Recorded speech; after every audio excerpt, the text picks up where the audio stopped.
Last event for tonight. We've got a full day tomorrow as well at Brightbox, which I hope some of you can come to.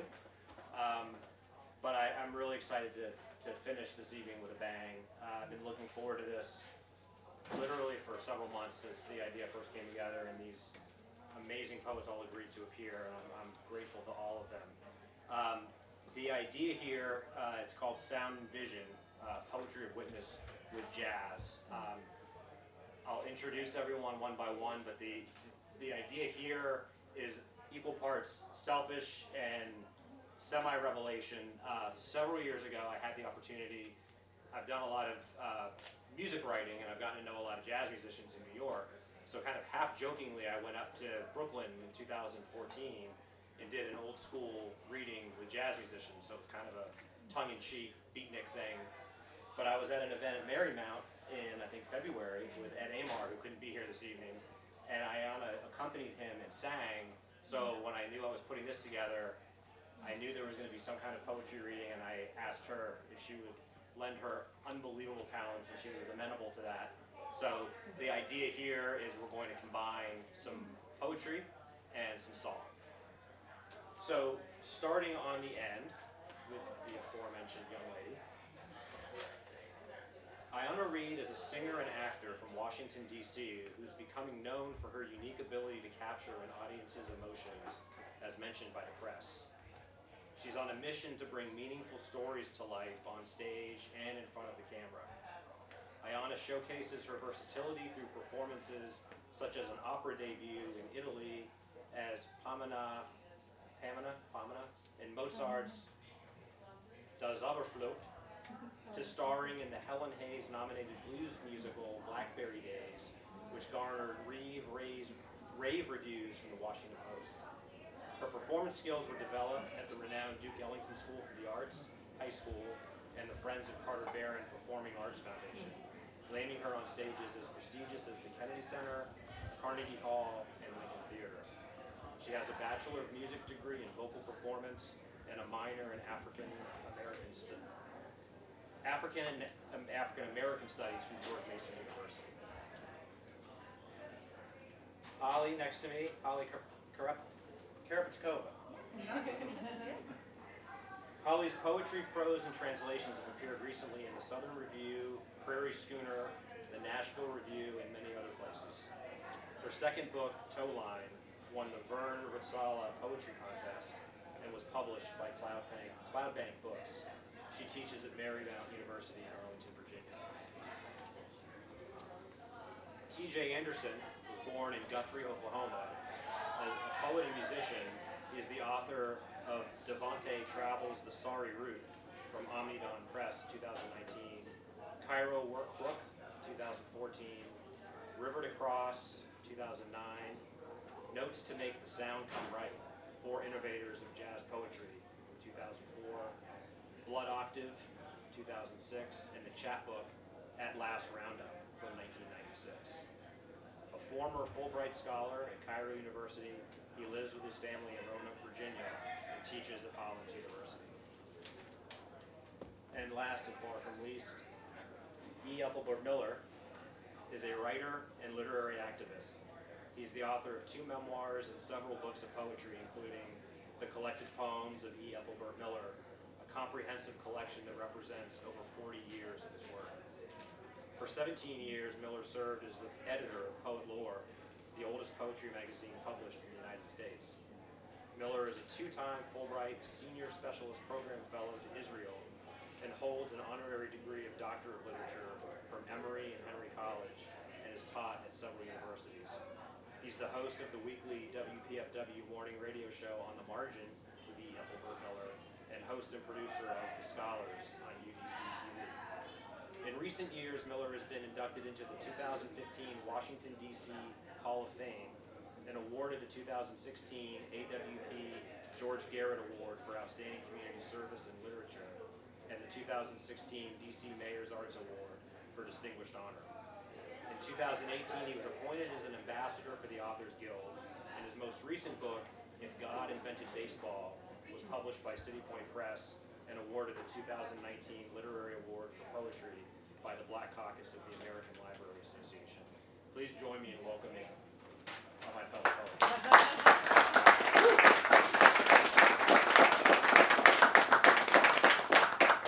And being the gracious gentleman that he is, I think Ethelbert has agreed to kick things off. Being gracious. I'll make some comment and then read some poems. I'll probably read 8 poems. James Baldwin often spoke about the writer as witness. Being a witness is different from being an observer. Being a witness is more engaging. It often requires that one is forced to give testimony or to testify. This is why in some communities you can't find a witness when something happens. Because being a witness requires courage on the part of the writer. It means one must speak the truth, often speak the truth to the people. A good example of the writer as witness is the recent memoir, What You Have Heard Is True, which I think is right on one of the shelves there, by Carolyn Forche.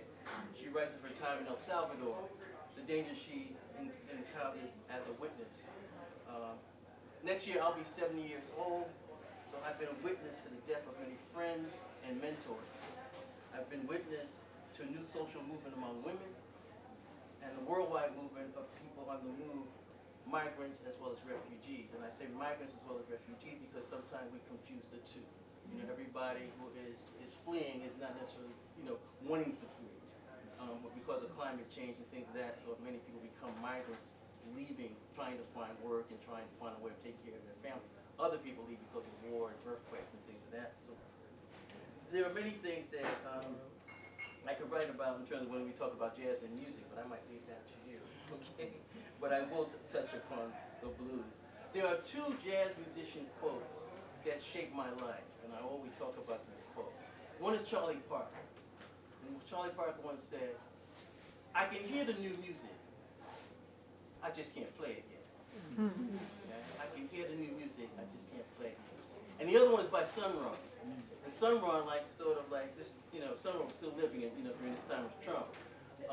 Sun Ra, who said he was from Saturn, right? He said because of all the problems here on Earth, that he left. But Sun Ra said he left, but only came back to tell people that he left. Like that. I'm going to leave Winchester and come back and tell people that I was here. Here's some poems. Black men are precious. Black men. Black friends having strokes. Black men younger than me. Good men with bad hearts. Men who did not follow their fathers into factories or the post office. Black men who went off to college and pulled themselves up by degrees. Men who did not sink into despair but lifted their family into new homes. Black men who survived the bullets, streets, and police. Black men who saw the horizon and the stars. They marched as if Garvey held out his hand not to Ethiopia but to our hearts. Black hearts, now failing for unknown reasons. Why? Why do we die so young? Why are we not like our grandfathers sitting on the porch rocking away the years? Why are we not the black men returning from the wars and lifting our girlfriends up into wives again? Why do we date this early death? After all the exercise and pills, after the changing diet, why is there such a cruel hunger that appears to take our years? Black men, my friends, resting in their open coffins, waiting for someone to sing Precious Lord and take their hand. Black hands closing with so much love still left to give. And I picked up the newspaper this morning, and a black man was dead. And I always identified with this guy, Pumpsie Green. Yeah, Pumpsie Green. And I have a poem in my book, And God Invented Baseball. And I have Pumpsie's baseball. This is Pumpsie Green. And what happened, I'll read this poem and then I'll make a reference to the obituary in the Times, because it's very important. Pumpsie Green. And he was the first black player to play for the Boston Red Sox. The Boston Red Sox, the last team to integrate. So that's another story. And then see, that's why when people with those big the boys, it doesn't stand for boys, it stands for black. Pumpsie Green. Years before we decided to change our names and name ourselves, I held your baseball card in black hands and wondered, who gave you the name Pumpsie? How unforgettable, as if Nat King Cole had decided to sing your name. You were the first black player to play for Boston. I wondered about the ear's loneliness when you got a hit or the error someone made when calling you to bunt and run. How green was the Fenway Field before your arrival? Your name assigned against segregation, finally finding a place in the locker room. Pumpsie Green. What Red Sox fan mistook your last name for being Irish after being puzzled by your first? Okay, now, what's funny in the New York Times, it says here, his mother named him Pumpsie and she don't know why. And so here you are, even the obituary doesn't explain how your name is Pumpsie Green. And you will take that name to your grave. Yeah. Anyway, the death, and I mentioned in my remarks, when you pick up the paper and you see like Pumpsie Green, okay, you measure your lives and your mortality by sports figures and entertainers. That when they die, you realize, okay, I remember I was just singing this song when I was 16, and all of a sudden, you knew where you were with Aretha Franklin, or what you were listening to Cassius Clay, not even Muhammad Ali, but Cassius Clay. And so what happens, you measure your life by that, but then there are the loss that you witness within your own family. And I lost my sister, and maybe you identify with this because at one time, a group like this, we would all know someone who was battling AIDS. Then it seems all of a sudden we like breast cancer. And now it seems like everyone has dementia. I mean, everyone, even maybe at the White House, but that's another story. In fact, I'm not taking time, but what happened, remember when they gave him that test? You know, he was getting a physical, and he's in excellent health, he's the healthiest president, even more healthy than Taft. You know, and then someone's in the back, like around where Sean is sitting, a reporter said, well, what about his mental health? And then the doctor said, well, he took this test and got all the questions right. Remember that? Mm-hmm. Well, my sister took the same test, and she only got 2 of the questions right, and the nurse helped her out. Of course, Donald Trump, hopefully president, got all 10, because what happened? My sister, it's like if Trump got 9 questions right, but the 10th question, he said, oh, this is a rhinoceros.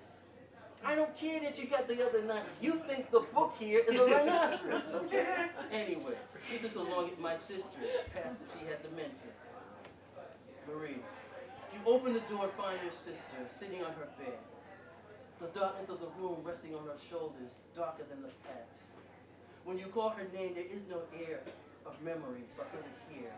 Only a blank blackness of a blackboard. A whiteness of chalk erased words gone, vanished as if they had never appeared. This is how the mind collapses, how it falls down and stabs itself in the back. This is how the brain stumbles, turns a corner, falls against the emptiness of wind.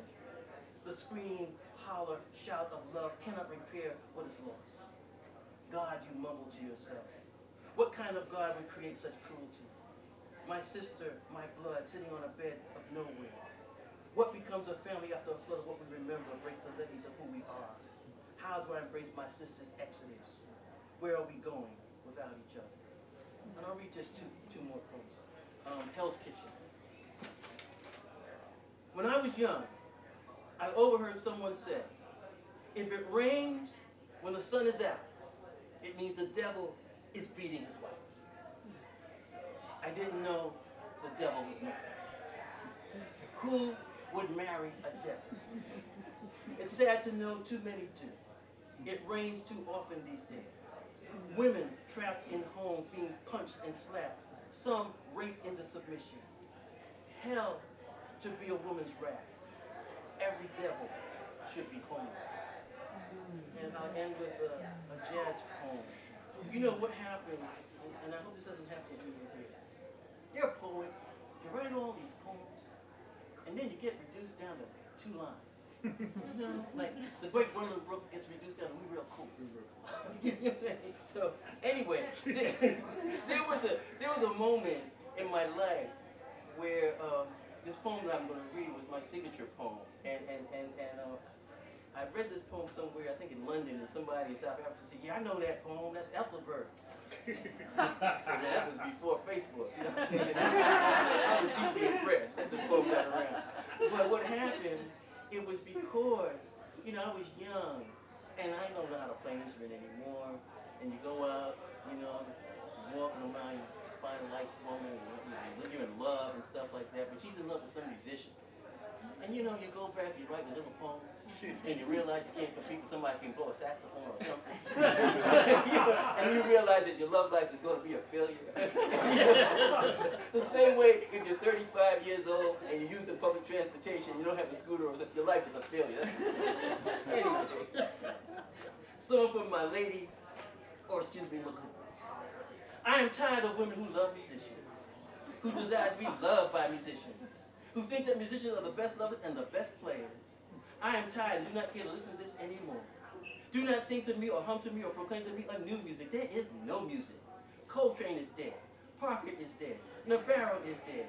Young is dead. Cannonball has just died, and so has Herbie Sanders and Liz, and I don't even listen to radio. I am so tired of women sitting in clubs, sipping drinks of Coke and rum, pretending to be Billy, Bessie, Betty, or whoever, laying around between acts being very hip.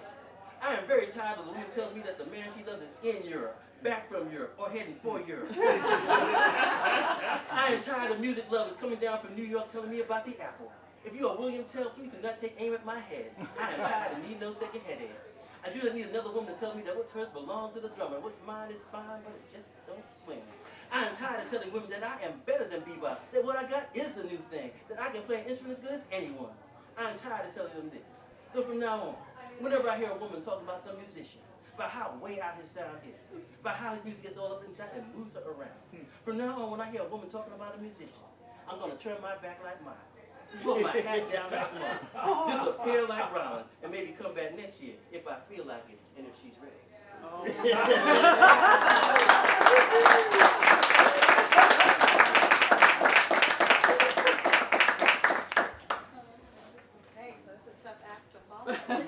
However, I'm very inspired by those incredible poems, and I was originally going to sing with music, although every time I've accompanied an author or a reading in this setting, I've done it without music. And I'm actually glad that my speaker isn't working, because I think that's God saying it's not supposed to be with music. I think there's something very special about just the human voice and what it can do, whether you're reading beautiful words or whether you're singing beautiful words and writing and poetry. And so I'm just going to sing without music. I'm going to sing without music. So we're going to ease into things tonight. We have a few up-tempo songs, a few slower songs. I think I'm going to just ease into it with something everybody probably knows and that is fitting for this season. Summertime and the living is easy.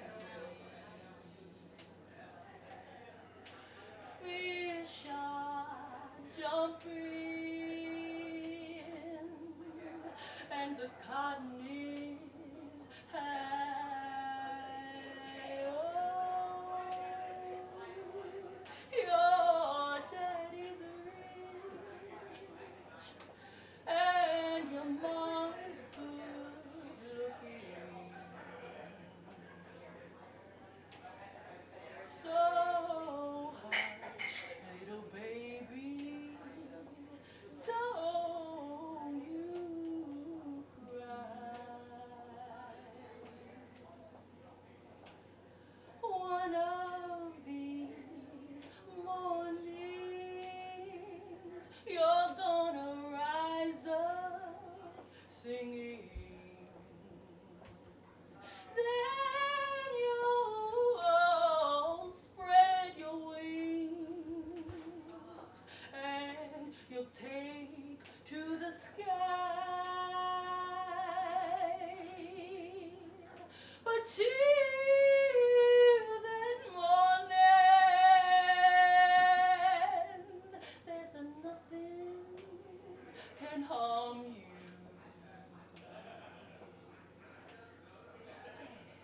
With your daddy and your mama standing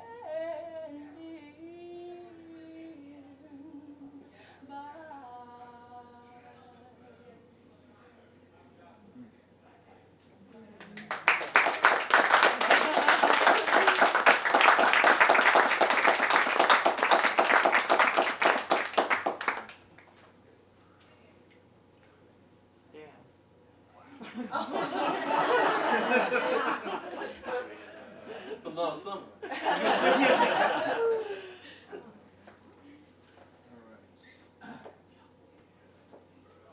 So this is from my, thank you, welcome everybody. This is from my new book, Devante Travels the Sorry Route. Devante is the main character in this book. This is called The Opening Salvo. Blood, rain, snow, rain. Oh, the meteoric conditions outside are frightful, and the combustion is so delightful. So what? Says Miles Davis, and I couldn't give a shit about that serious looking wearing motherfucker. The stereo is bleeding, and the needle is slanted where Devante is poised to hear his heart's jazz. Poised to where? I rarely see anyone outside of myself without the accompanying etiquette of propriety. Momentary lapse, a complaint, minuscule really, something that doesn't escape the aficionado's ear. The perfect example of modal jazz in the Dorian mode, a compliance in the music. Comply with me. Cannonball picks up the attack.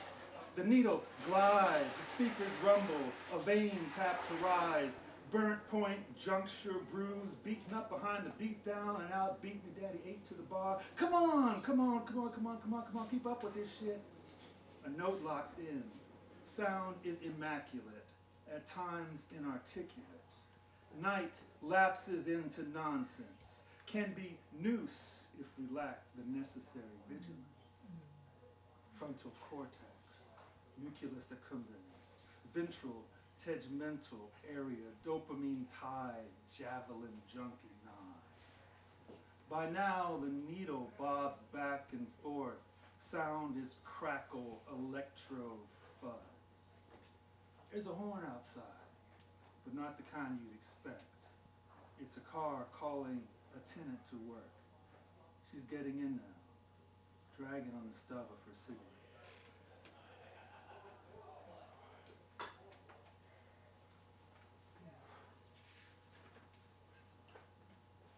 Listening to Cecil Taylor, a great pianist. So I was at a concert at Cornell University, and Cecil comes in and stalks his Steinway and plays with all this energy. And he was going for about an hour or so. And then there was this moment of silence. In person, this young lady I was sitting next to was upset for some reason. She got up and slammed the door of the theater, and the crowd just went crazy. It was like a part of the performance. It was, yeah! I'm hearing Cecil Taylor. Like a piston plunging into bayou depths of sunken treasures, hold of black bodies, like a hummingbird strategically perched on a cocaine's dropper, like a second shift fry cook on a 2 o'clock on a Saturday burn, like a hand sprinkled with the olfactory stench of smokestack sailors on shore ship leave, like a bolden tremolo to a flapper's piss-poor smile in funky butt hall, like a gory chain step, like a gory island chain step, like a city skull scalper holding up blue sky in a razor's twinkle, still the road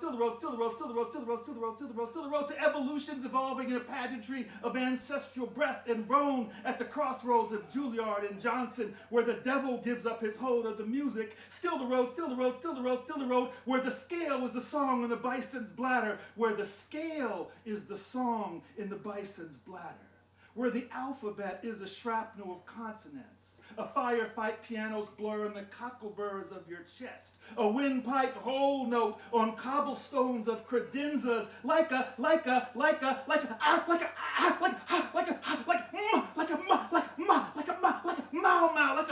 mau, like a sunlit moon orbiting the balcony, like a girl getting up, leaving her seat, slamming the theater door. Baby, don't you know you can't step out of the cosmos?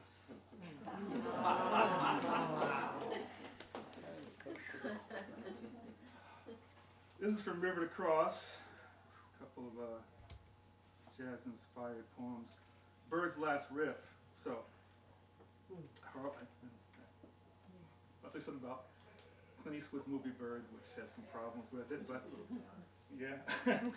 Dark, yeah. So Charlie Parker, the great alto saxophonist, died watching the Dorsey Brothers TV show. There were some jugglers on, and he, died. So this is called Bird's Last Riff. Brings up the controversy about the word jazz among a lot of artists. Charles Mingus in particular, who decides to call it the music, right, or African American music. So Bird's Last Riff. Some say it began as a slow chuckle as the lungs growl and a sweat slug sun's silver track across the forehead. Some may tell you it wasn't the alto that killed him, but rather a box of buzzing electrons from Showtime jugulars.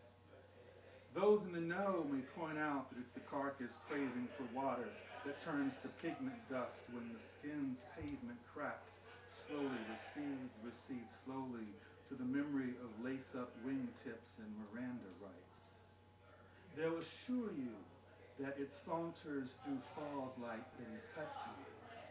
Assume then it's the mere bulk of a body when the stomach is gorged and a tightened chest esophagises, blood lungs smear or erupts the riotous silence of gas that escapes notice.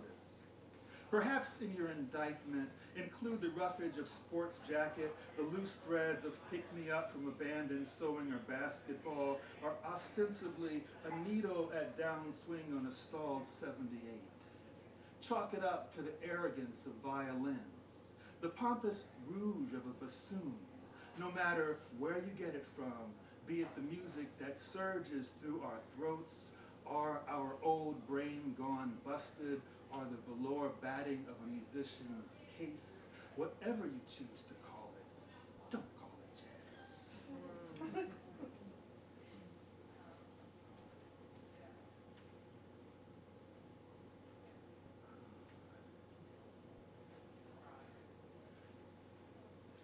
This is, do you know Naima? Coltrane's Naima? You don't? Okay. Well, you can, oh, okay. Dum, dum, yeah. Bum, dum, da, da, dum. It's called Naima. Y'all know we can imagine. I can play it. Oh, Would you like that? yeah, just a little bit, yeah. Just a little bit. Yeah, it's a long You don't song. want to get addicted to I it. don't- You wanna play it in the background? Yeah, we'll play it in You want to play it in the back?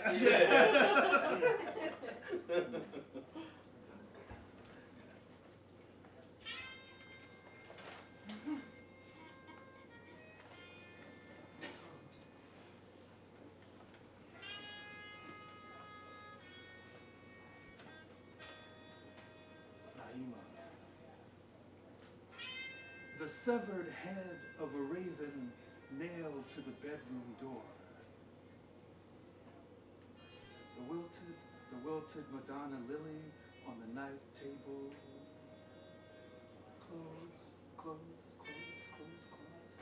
Clothes become sermons. In this obsidian room, night races to its apex. Sprawled in a snare of sheets, shock of hair distorting my face, I feel the sour sap of my body. I am a cockroach, cutting through my left thigh, a nocturnal piranha gorging on my tail, a crucible of childhood. Jackal of the tomb, resurrect me from myself. I rise from the bed, drift to the stereo, finger a groove. The needle levitates. I hear the smooth swish of the tenor saxophone, floating, cascading in a soft susurrus of notes. Thanks. One more.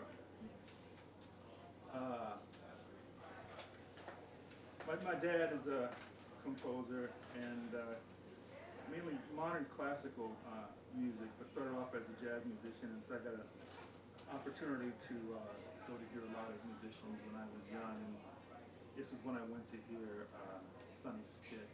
Sonny Stitt is a alto sax, a lot like Charlie Parker in a way. Saxophone player. The drummer smiled and slowly slid his brush across the hi-hats. The sound lingered on the smoke that choked the room, on the laughter of the girl with orange fishnet stockings, on the man's eye that climbed up her legs, on beer mugs dripping foam, on money that rolled from hand to hand to hand to hand as two people played machine gun on the pool table, on the man who sat in a swirl of whiskey sours, on the low light that hung over us and showed where the darkness began. Suddenly, light sprang onto the stage. Sonny Stitt leaped forward, blew his breath down the neck of his saxophone. Spit slid from his mouth, and the keys he squeezed and pressed popped up, down, roared. His body twisted around his brass woman, and the two spun and split and slid, and the air split the voices into one corner and the faces on the other side, showing us that the O of his lips multiplied by the O of his horn could equal more than 0. Thank you.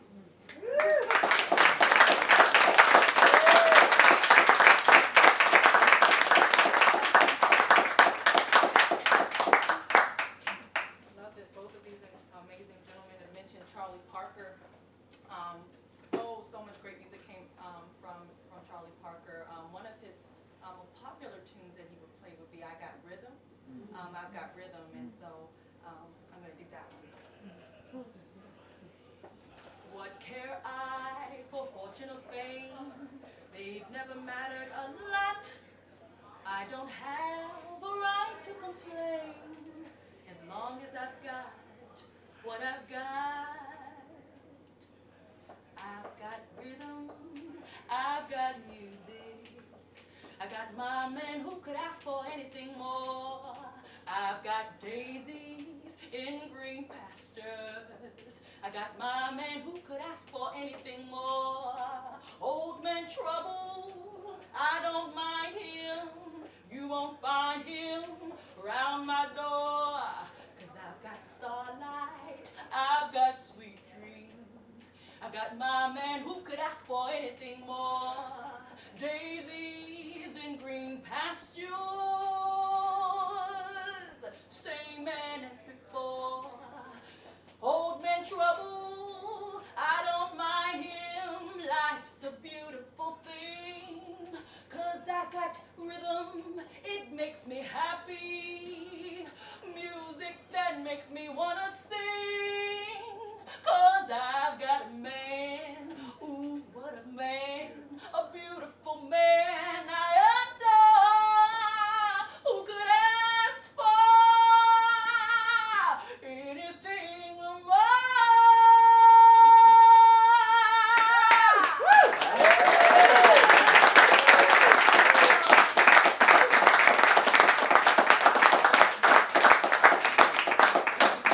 You can't ask for anything more. Nice.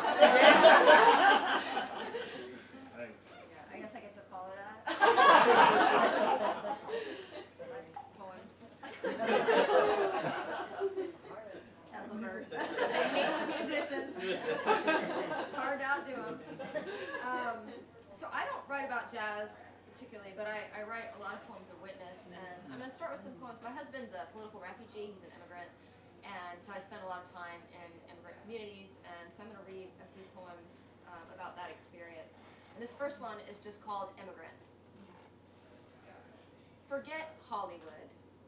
Private homes the size of theaters. Swimming pools scooped into every backyard. Inalienable rights. If you visit those houses, it will be to mop vast expanses of marble floors or blow leaves from the pool deck. Forget blonde girls who live there, shining like small suns against a blue sky. Surfer boys with more muscles than all the village combined. Forget the village. Its dust will never choke you again, kicking down the dull roads leading home to your parents. Forget your parents. This is easy. You send them $200 a month, enough for a year, instead of answers to their questions about the grandkids. Forget the grandkids, your children, who refuse to speak to you in their native tongue and laugh at the way you say sheet, which sounds like shit. They have no idea who you were. Forget who you were. Doctor, actress, teacher, saint. Someone with a name no one here can pronounce. That old life itching like a phantom limb or a lost city. Even when you save up enough cash and vacation days to make the trip back, it isn't where you left it. And this poem is called Song of the Exiles. And I wrote this poem I also work with a lot of students who are immigrants, and one of my students walked here by himself from Guatemala when he was 13, so he's an unaccompanied, and encountered who knows what horrors along the way. But he came to escape gangs. He's the kindest, gentlest person I know, and like to imagine an Elio in a gang was, it was just impossible. So he left. So I wrote this poem thinking about him. It's called Song of the Exiles. There never was a garden, only a leaving. Miles and miles of footprints in the dirt. In the beginning, the shattered sun, the wind, and nothing left but our shadows sifting through the dust behind us. When we turned, we did not turn to salt. When we turned, there was nothing behind us to burn, nothing to return to. Though who could blame us for turning, with only the long days ahead, tongues tripping in the dirt? They said we didn't belong. They blamed us for leaving the garden, which never was or would be. Where could we go, we who had come from nowhere, and hence could not return? And I'm going to shift gears a little bit. I also write a lot about race, which is really the sort of central trauma of our country, I think. And so I have a whole bunch of poems called Dear White. I'll read a couple of those, and some other poems. Dear White, I was born with sunscreen smeared across my legs. Arms so white, they smelled like marshmallow cream. I was so pale, the teacher sent me home sick every day. No, my mother told her when she came to pick me up, she's just white. When I stand at the white wall, you see nothing but my eyes. When I stand against the sky, you think I'm clouds, and maybe I am. So full of nothing, I float clear into the blue.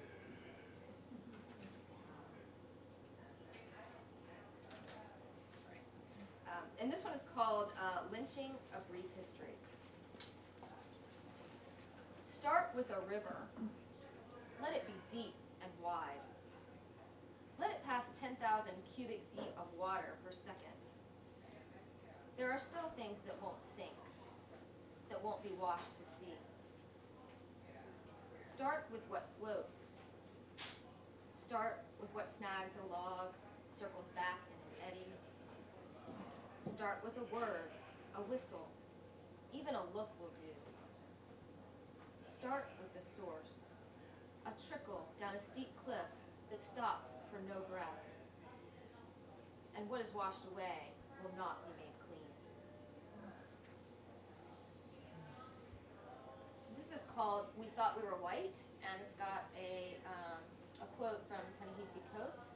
Americans believe in the reality of race as a defined and dubitable feature of the natural world. We thought we were white. Mouthwash in the medicine cabinet, toilet paper quilted, quiet on the streets after dark. No need for a curfew, curlews driven out, marsh drained to make a neighborhood. Crickets the only sound combing the block. the blades of their legs sharp, our straight hair combed straight down our backs, or pinioned into pigtails. Nothing piggish about us, our pink skin, our paper cuts staunched with gauze, 2 cars in every garage, garbage placed on the curb. We kept our hands clean, upper crust, cream of the crop. We were seasons siphoned off and sipped through a straw, a held breath, a snapped bow. And I'll read one more. This is called There Is Only Now. And it has a quote from Dylan Roof, who is the young boy who killed all the people in the church in Charleston, South Carolina. My parents live in Charleston, South Carolina. Nothing happened. Oh, I'm sorry, I forgot to read his epigraph. We're told to accept what is happening to us because of our ancestors' wrongdoing. That is all based on historical lies, exaggerations, and myths. He's got a whole series of rants and notebooks, just complete craziness. There is only now. Nothing happened. I was there. I was not there. The body swung like a pitchfork. The bodies hung like lanterns from the bridge. Their mouths were stuck with rags. This never happened. This still happens every time I cross the bridge. Black bodies swaying above the water, white bodies crowding on the bridge, looking down to see. Am I more afraid of a corpse or my shadow? My shadow or my hands? The blind spot, the rope creaking, and those white bodies looking down, their faces blurred against the background like ghosts.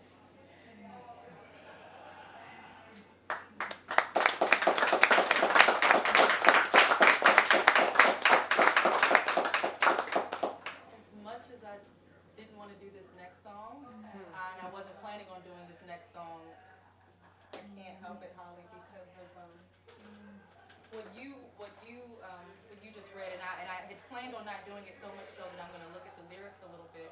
But the song is called "Strange Fruit," and it is one of the most terrifyingly beautiful depictions of what lynching looked like, and yeah.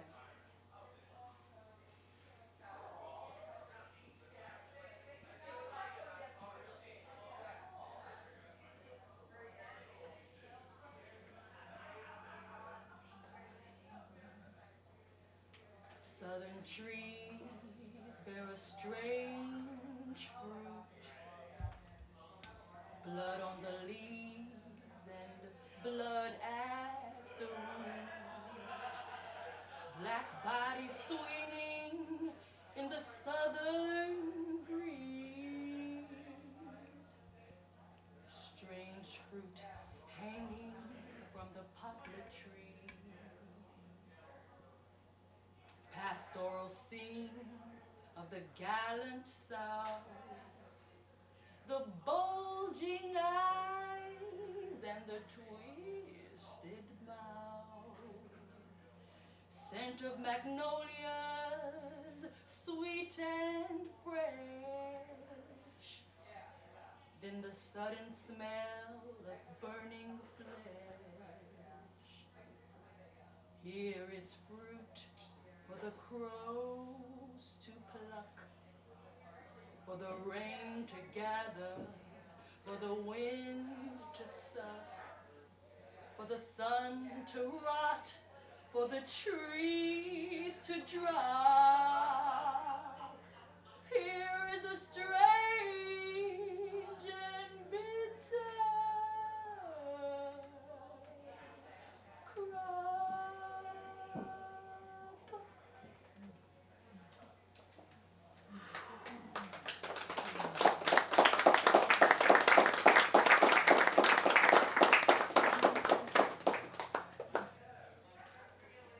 So, I've got some jazz poems. My life, there's a lot of turning points in one's life, but for me, hearing Ornette Coleman as an undergrad written about this. I was in a class that was one of the more fortuitous electives I ever took, called Introduction to Jazz. I knew I liked what I heard, but I didn't understand, this is before the internet, how to differentiate all these different genres. So the class started in the 20s and worked its way up, and the further we went, the more I liked it. And I eventually realized that bebop was what I've been looking for my whole life and didn't know how to pronounce it. But then he played Ornette Coleman, and I was scared and delighted and exhilarated, and I walked out after that class. It was autumn and it was fall. It was dusk, and the sky was schizophrenic with colors, and it was the first day of the rest of my life because I'd heard a new language, and nothing's ever been the same since then. So I've been trying. I had a few poems published in a great magazine called Sequestrum, and they asked me about them because who publishes jazz poems, right? In 2019. So as a quick introduction, this is what I wrote to them about this project I'm working on to kind of immortalize some of these personal heroes. These poems are of a piece and part of a larger project that discusses and celebrates some personal heroes who remain far less celebrated than they deserve to be. As it happens, they're all musicians, and we're all hampered in various ways by discrimination ranging from old-fashioned racism to institutional and cultural indifference. They fought their battles bravely in their art and in their lives. Nevertheless, they persisted.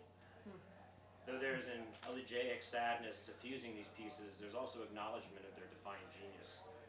It's challenging to take brilliant careers that should have and have been subjects of biographies and distill them into a short poem. As such, I'm trying to capture something, or hopefully more than a few things, essential about their lives, bearing witness in my way while also paying homage.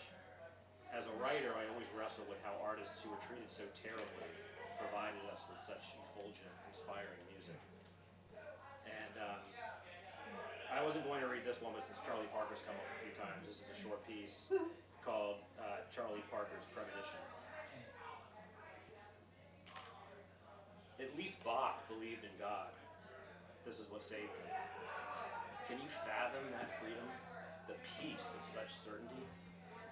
Enthralled to exigency, at once owned yet refusing ownership of one's art. Accepting endowments that, on blessed occasions, override routine. On hallowed days, clamor for consummation in a voice you alone are capable of divining. Or better still, chosen to channel. A commission you neither oppose nor suppress. Sadly for the faithless, God's accessible only through transcription, and often selects vessels not spiritually suited for this exchange. How would you handle the hot urgency of some holy inspiration if it awoke inside your mind, screaming like a starved exile? Could you mitigate earthly debt in the sacred currency of psalms? Or would you require synthetic unction to abide the consecration of a million illimitable miracles, even if you scoff at such stuff?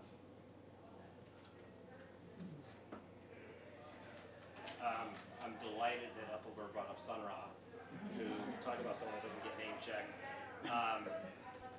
You did him justice, but in the introduction to the poem, for any normal reader that would have no idea, Sun Ra was born Herman Poole Blunt.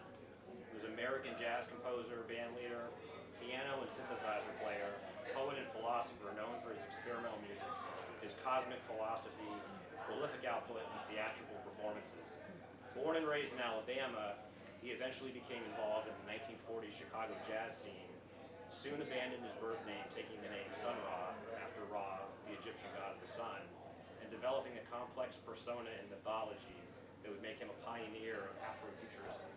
He claimed he was an alien from Saturn on a mission to preach peace, and throughout his life, he consistently denied any ties to his prior identity.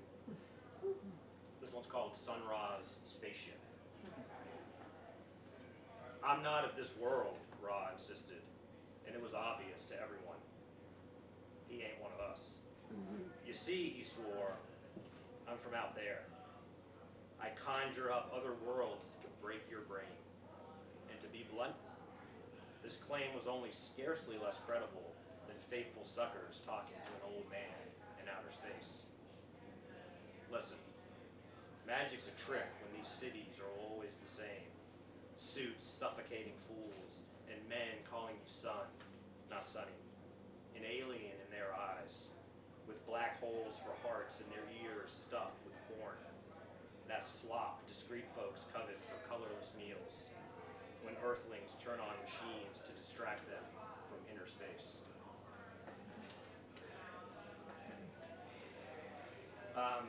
When people ask me as a writer who my hero is, I say John Coltrane, because he's done more for me, I think, than any writer that and if anyone takes anything, although I'm sure people are going to take a lot from what's preceded this. If you've never checked out John Coltrane's music, it's just a force of life. It's a force of everything good about humanity, and the fact that he was taken down by the most banal of diseases, cancer, just continues to be an affront.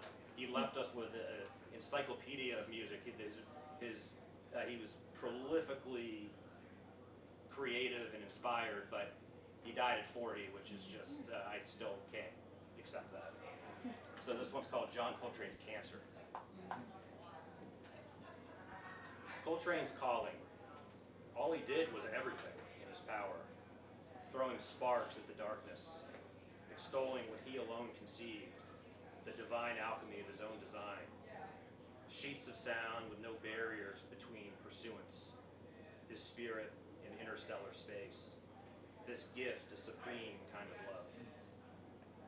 But like some indefatigable oyster filtering the sins from a fathomless sea, he transformed, instigating storms no human being could contain. And like any authentic prophet, with fire cloaked as expression, every revelation must supersede the messenger, even mortality, ever insatiable as it is. And so, those bilious juices grew emboldened, their corrosive wake drowning him in everything he tried not to be, leaving him earthbound and anchored, even as his soul strained relentlessly toward infinity. And death, in the end, silenced him as much as a passing shadow consumes the sun. I've got two more. This is another fairly obscure icon named Bud Powell.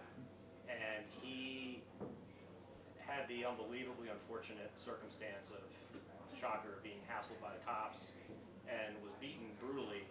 And he soon succumbed to what may have been schizophrenia, may have been inspired by the beating, it may have been in him all along, but no one argues that ridiculous beating for no reason effectively ended what was a very promising career in life. So this is called Bud Powell's Brain. Was it that hard-boiled cop's unindicted nightstick that scrambled your system, sending misfired messages into the soft wiring that polices ungovernable impulses? Or was collateral damage already done? Chemistry coalescing the onset of sickness, like a chick pecking through its shell. Uno poco loco, an epitaph for stillborn souls that can't escape the yoke of adversity. Nature is always improvising, uninterested in excuses or anything that could plausibly explain the roots of squares and circumstances of those serving them. Poached forever by the eyes of the white and the other color, printed in numbers on top of paper pyramids. E pluribus unum, a private club, your forbidden entrance, even decades after your death. A pitch black ever after that tastes and smells like vanilla extract and crackers, Jack. The world's never been accommodating to hard cases, helpless to understand languages they're confusedly fluent in. And like a conjoined twin, it smothers thoughts and steals oxygen from a disobedient brain, inflamed by anger or alcohol or something stronger. Risky antidotes for those inscrutable squawks you'll transcribe for anyone who's willing to open their ears, or better still, their wallets. Fat fortresses dispensing the only justice served after last call.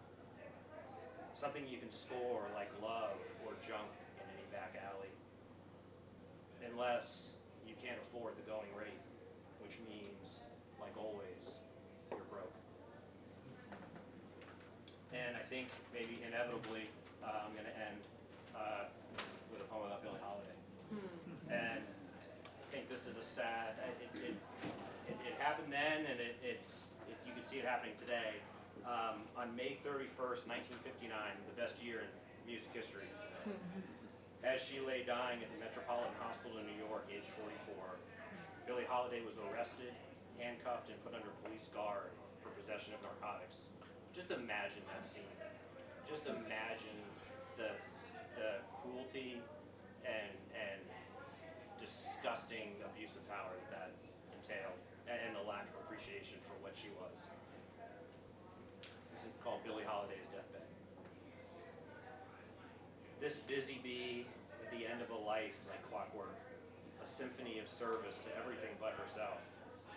Wings snatched in a world blinded by the way it is, slowly expiring in the sweet nectar of silence, stung with bittersweet poison, an alchemy of blinded faith. And even this they could not abide, their white-hot burden unappeasable, like anti-gravity drawing light inside its sense of self, righteous, obdurate, enfeebled from all their inherited fears. Who are these men that know nothing about the blues? Inspiring jinxed history with officious ink, corrections bled red outside the margins, ignored or overcome, their shared voice warning, be more like me. Or worse still, stay separate, apart, unheard, entitled or at least allowed to live. Strange fruit that rots inside dark spaces, or gets torn down from trees, weeping their weary psalms of silence, caustic smoke signals blown from burning crosses. What do they know about beauty, their hatred the only thing honest about them? What do they know about the helpless ones? Helpless for song, helpless for love, helpless for a fix, helpless for joy, helpless for hope. God bless the child that backward men would scorn, ignore, or erase if they could.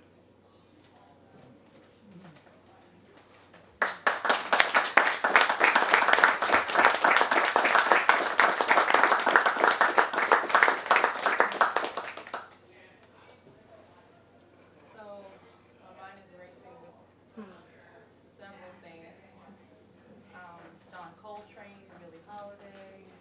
I'm literally, when you said that, one of the first songs that when you did your last piece about Billie Holiday, one of the first songs that I learned when I was a little girl was God Bless the Child, which I also wasn't prepared to sing. I'm going to do just a small snippet of it in ode to Billie Holiday, who fortunately has, I would say she's immortalized in history at this point. So, them that's God shall get, them that's not shall lose. So the Bible said, and it still is news. Mama may have, Papa may have, but God bless the child that's got his own, that's got his own. That was for Billy. So, thank you. I am also a huge John Coltrane fan, and he and Duke Ellington made such a great musical pair. I actually went to Duke Ellington School of the Arts. I attended Duke Ellington School of the Arts High School in Washington, D.C., and so we were brought up singing all of his music, but one of my favorite songs by the two of them is in a sentimental mood.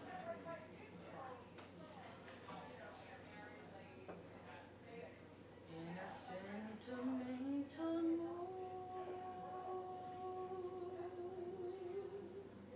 I can see the stars go through my room, while your loving attitude is like a flame that lights the room on the wings of every kiss. is a melody so strange and sweet in the sentimental bliss. You make my paradise complete.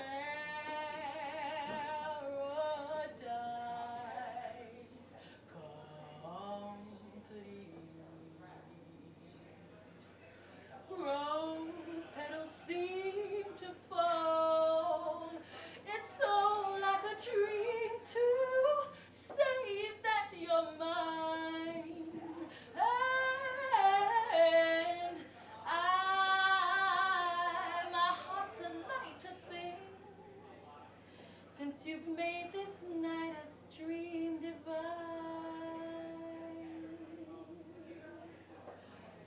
In a sentimental mood, I'm within a world so heavenly. For I never dreamt that you'd be loving sentiment.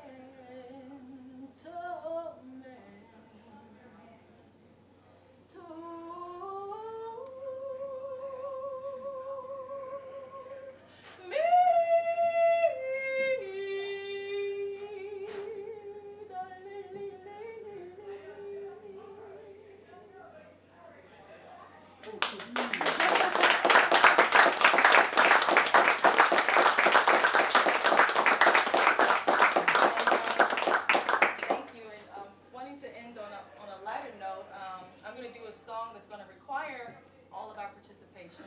So if everybody can snap with me, we're going to go right here. It don't mean a thing if it ain't got that swing. Do-ah, do-ah, do-ah, do-ah, do-ah, do-ah, do-ah, do-ah. It don't mean a thing, all you've got to do is swing. Do-ah, do-ah, do-ah, do-ah, do-ah, do-ah, do-ah, do-ah. It makes no difference if it's sweet or hot. Just give that rhythm everything you give it all you've got. It don't mean a thing, all you got to do is swing. Do-ah, do-ah, do-ah, do-ah, do-ah, do-ah, do-ah, do-ah. So we're gonna keep on snapping, and I'm gonna say a little line, and I want y'all to repeat it after me, okay? So I'm gonna say, right here, I'm gonna say, it don't mean a thing. It don't mean a thing. It don't mean a thing. It don't mean a thing. If it ain't got that swing. If it ain't got that swing. If it ain't got that swing. If it ain't got that swing. I said it don't mean a thing. I said it don't mean a thing. If it ain't got that swing. If it ain't got that swing. Fun part. Do-ah, do-ah, do-ah, do-ah, do-ah, do-ah, do-ah, do-ah. Again, do-ah, do-ah, do-ah, do-ah, do-ah, do-ah, do-ah, do-ah. One more time. Do-ah, do-ah, do-ah, do-ah, do-ah, do-ah, do-ah, do-ah.